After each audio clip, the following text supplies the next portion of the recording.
Live and YouTube Live.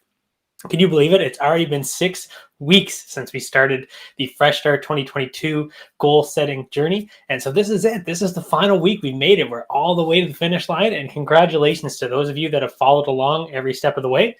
I'm proud of you. I mean, we've done a lot over the last 5 weeks. And so it's really exciting to see what you guys have come up with as far as goals that you've set and all the different challenges that you've shared along the way. Hopefully you've done a lot to answer your questions. And so this is really a lot more of a wrap-up week this week, but I wanted to share 2 more concepts with you to wind things down. So what we have for you guys today is above the line, below the line, as well as the 5 core emotions. So this is kind of building on what we talked about last week with the idea of the messy middle, right? We have all of our tools for goal setting. We have all of the implementation strategies we needed to actually get things showing up in our calendar consistency. But then what happens when life gets in the way? What do we do when things come up that kind of interfere with this plan that we set up for ourselves? And we call that the messy middle, because life always happens after you make great plans. And so how do we kind of maintain our boundaries? How do we maintain our space for these things that we've decided are important to us? And so last week we talked about exactly that.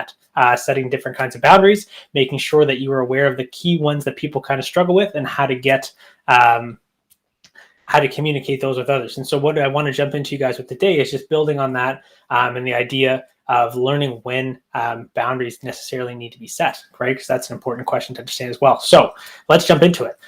We have what I call above the line and below the line. So just imagine on my screen, I'm not going to do a screen share today, but just through the middle of my screen, a black solid line. And you're either above the line or you're below the line. And it's really that simple. And all it is if you're above the line, you're open, you're curious, and you're willing to learn about whatever opportunity life presents itself. And if you're below the line, then you're defensive, you're guarded, and you're committed to being right. So you're going to argue with people to make sure that your point of view gets heard because you want to be right all the time, versus above the line where you're just curious and open. So there's always an opportunity to learn, and whether or not you're right doesn't really factor into it. So those are your 2 states of being, either above the line and below the line. And so after hearing that, you probably think to yourself, okay, above the line is where I want to be. So that's where I'm going to endeavor to spend as much time as possible. And while that's a good goal, it doesn't always work out that way in life, right? A lot of times we end up below the line. You know, we get scared, we get angry, whatever it may be. Our emotions kind of boil up from inside us, and then we're not engaging in a way that's consistent with being above the line. And so what happens when we get there? Because that's really the mega skill that we're talking about here, is understanding whether we're above or below the line, and then recorrecting and getting ourselves above the line as quickly as possible, versus thinking that we're above the line all the time, that we're awesome, because that's not how life works. We're all humans. We get frustrated, we get afraid, we get scared, we get angry.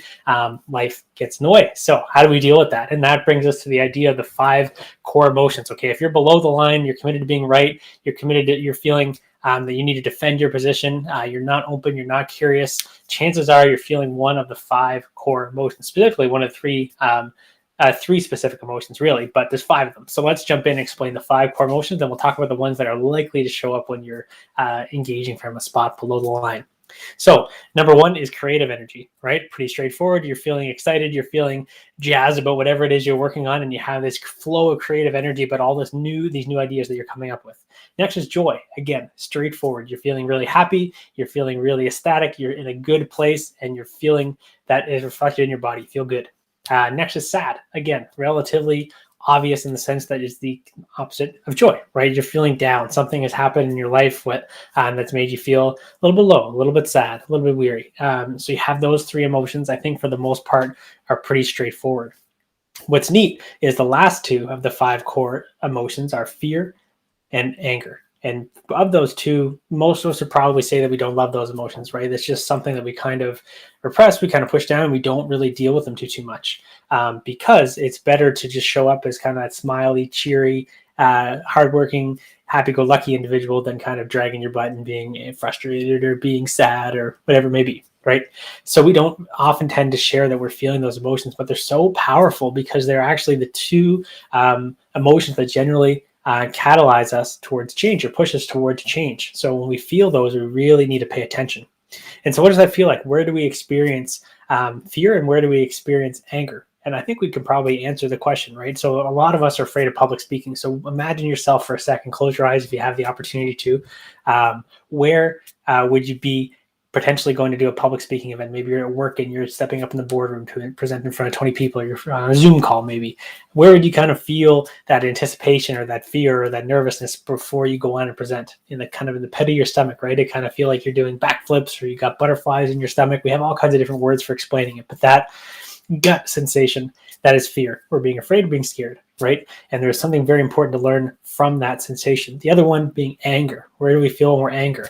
Let's say we're driving down the highway and somebody cuts off in front of us and then slams on the brake to get off an exit or something, and really kind of gives us a, really makes us think quick and have to slam on our own brakes. And so we're really frustrated and angry with that person. What are you feeling? Probably tension in your jaw, probably tension in your neck and your shoulders. Angry, right? Again, something to be learned there. And so from those two core emotions, what are the key teachings? What are the key lessons that we take away from them? If you're angry, generally it means that either a boundary has been crossed or there is an existing boundary that needs to be set. So powerful, because we talked about boundaries last week, right? And then with fear, the idea is that if you're experiencing fear, then it's kind of drawing your attention to the present moment. In the example of a car cutting you off, stop right now or something bad's going to happen. Be present and pay attention to this, right? Stop worrying about what's happening on the radio, or stop thinking about the person you're texting right before you got in the car to drive to work. Pay attention. But in other circumstances with bigger things, right? Like maybe we're considering a career change, or maybe we're considering moving cities. There's probably going to be a little bit of fear and anxiety around that. What do we need to be paying attention to? Is this a good choice for us or not? Just being present, being aware of the fact that we're at a crossroads of a big change, and kind of realizing that that's really all that the fear is trying to be there to encourage us to pay attention. It's so important. And so from those two, so helpful to understand those, because that's normally where if we're not above the line, if we're not open and curious to finding a really creative and integrated solution to the situation, and we're just focusing on being right, and we're playing it small, we're playing it safe, chances are we're either scared or we're angry, right? And so we need to be able to, more so than always behaving above the line, we need to understand when we're below the line and what we can do in order to get ourselves back up above the line. And so lots of strategies, mindfulness practices, journaling, reflection practices that can be done. And the good news is, if any of that interests you, if you're curious at all to learn more about that, again, I spoke about this quickly last week, and we're going to wrap up today as well. There's a webinar happening tonight hosted by yours truly, 7 p.m. tonight. Okay, so if you're watching this on Facebook or YouTube, the link is down below. If you're watching on Instagram, then you got to follow the bio up below. Click the link to register for the webinar. It's happening again tonight at 7 p.m. Okay, we're going over boundary setting that we talked about last week. We're talking about the 5 core emotions and some strategies for kind of interpreting and understanding our emotions and how to define which of the 5 we're experiencing. And then a little bit more of a deep dive into what those lessons that we can learn from the emotions are.